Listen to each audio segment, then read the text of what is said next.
जनाब, हुकूमत एक बार फिर कंफ्यूजन का शिकार है और अब मौलाना फजल रहमान और मरियम नवाज शरीफ की जाती उम्रा से जबरदस्त प्रेस कॉन्फ्रेंस के बाद तो मजीद पता नहीं क्या हो जाएगा हमारी लाडली हुकूमत को।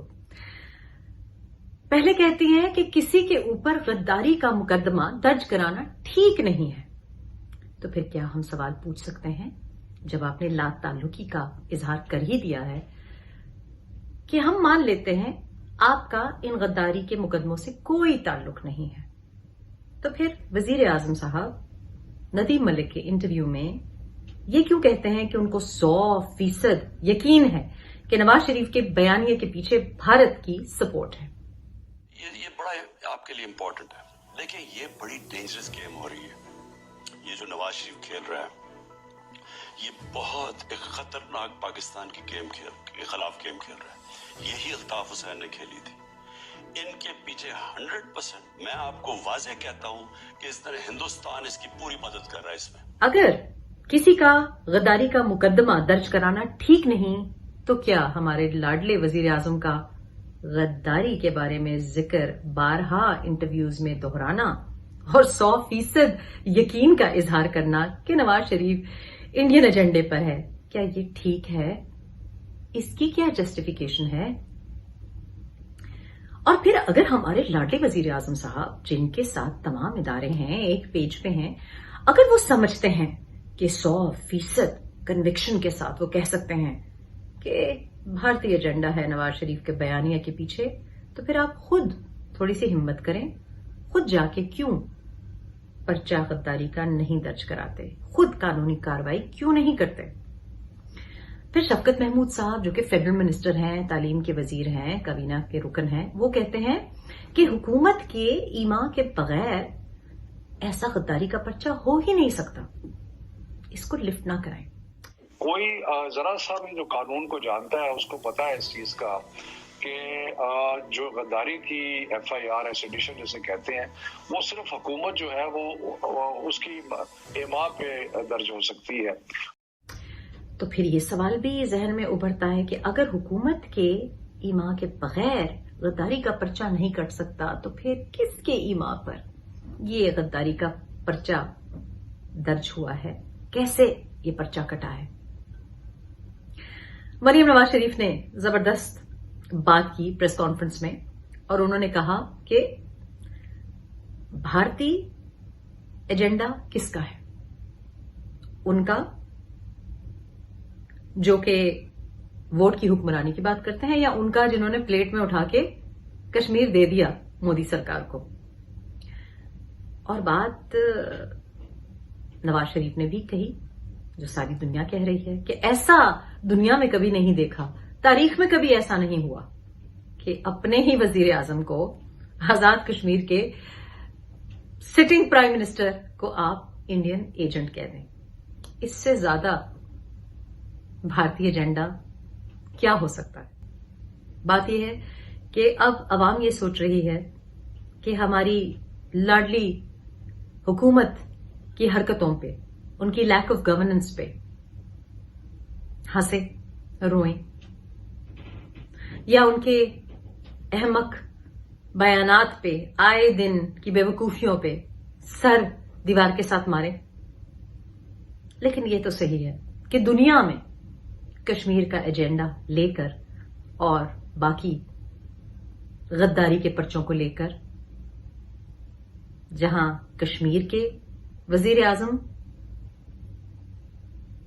Shahid Khaqan Abbasi former prime minister और Nawaz Sharif former prime minister और 3 रिटायर्ड जर्नलों के अलावा सीनियर फॉर्मर काबीना के अरकान और ऑपोजिशन के मेंबरान पे पर्चे कटवाते हैं आप, तो जग हसाई तो अब दुनिया में हो रही है हमारी। प्रेस कॉन्फ्रेंस में एक और बात जो बड़ी जरूरी थी कहनी, वो मौलाना साहब ने कर दी। बड़े दिनों से हम देख रहे हैं कि PTI, जो कि लिबरल जमात होनी थी, जिसने औरतों के हुकूक के बारे में बात करनी थी, जिनको कोई एतराज नहीं कि खवातीन धर्मों में जाएं, अपने जोश खरोश का, वलवले का इजहार करें, नाचें गाएं, और जो मिडिल क्लास की आवाज जिन्होंने बनना था, उनको आज फेमिनिस्ट पे और लिबरल्स पे एतराज है कि मौलाना फजल रहमान को क्यों आप सपोर्ट कर रहे हैं।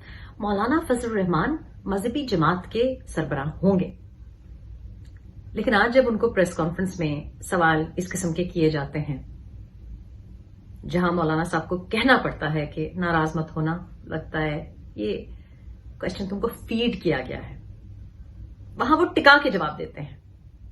आपको ये सवाल पूछना नहीं चाहिए, इसलिए कि मौलाना पिछले साल से नवंबर की आजादी, मार्च से सिर्फ जमहूरियत की बात कर रहे हैं, सिर्फ वोट की बालादस्ती की बात कर रहे हैं, सिर्फ सिविलियन सुप्रीमेसी की बात कर रहे हैं और तमाम अपोजिशन की जमातों को मुत्तहिद करने की बात कर रहे हैं, वोट में धांधली की बात कर रहे हैं, रिगिंग की बात कर रहे हैं, नाअहल और मुसल्लत शुदा हुकूमत की बात कर रहे हैं। वो इस हुकूमत को मानते ही नहीं।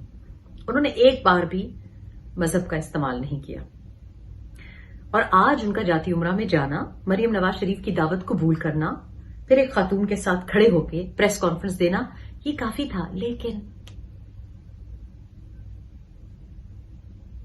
सवाल चूंकि पूछने का कहा गया था तो सवाल पूछा गया और उन्होंने टिका के जवाब दिया। उन्होंने कहा कि मैं कौन होता हूं, हम वोट की इज्जत की बात कर रहे हैं, हम वोट की हुक्मरानी की बात कर रहे हैं और वोट डालने वाला तो मर्द भी है, औरत भी है। अगर वो वोट मरियम नवाज को डालना चाहते हैं या मौलाना को डालना चाहते हैं या किसी और शख्स को डालना चाहते हैं तो हमको उनके इस वोट के हक को इज्जत की नजर से देखना पड़ेगा, चाहे वो मजहबी जमात हो, चाहे वो इमरान खान हो या वो सिलेक्टर्स हो। और यहां ये बात करने की जरूरत पेश नहीं आनी चाहिए थी, लेकिन चूंकि घबराहट है, कंफ्यूजन है, तो ये बहुत अच्छा हुआ कि मौलाना साहब के मुंह से आपने वो बात सुनी जो शायद आप तवक्को नहीं करते थे। तो 2020 में एक मौसर मुस्बत तब्दीली आने वाली है। आप भले कहें कि मौलाना साहब आप परेशान लग रहे हैं, हमें तो सारे लोग मुस्कुराते हुए और बड़े खिलखिलाते हुए दिखाई दे रहे थे, हमें तो किसी की बॉडी लैंग्वेज परेशान या बौखलाई हुई नहीं दिखाई दी। सिर्फ काबीना और वजीर आजम साहब बौखलाहट का शिकार दिखाई देते हैं, कंफ्यूजन का शिकार दिखाई देते हैं। मौलाना साहब ने और भी कंफ्यूज करने के लिए थोड़ा सा और भी एक एम्यूनिशन दे दिया। उन्होंने कहा, अरे भाई, सिविल नाफरमानी की बात तो तब आती है जब काम ना हो, लेकिन ये काम पहले ही सरंजाम हो जाएगा। अब इसको आप परेशानी कहेंगे या कॉन्फिडेंस कहेंगे, I don't know, you decide.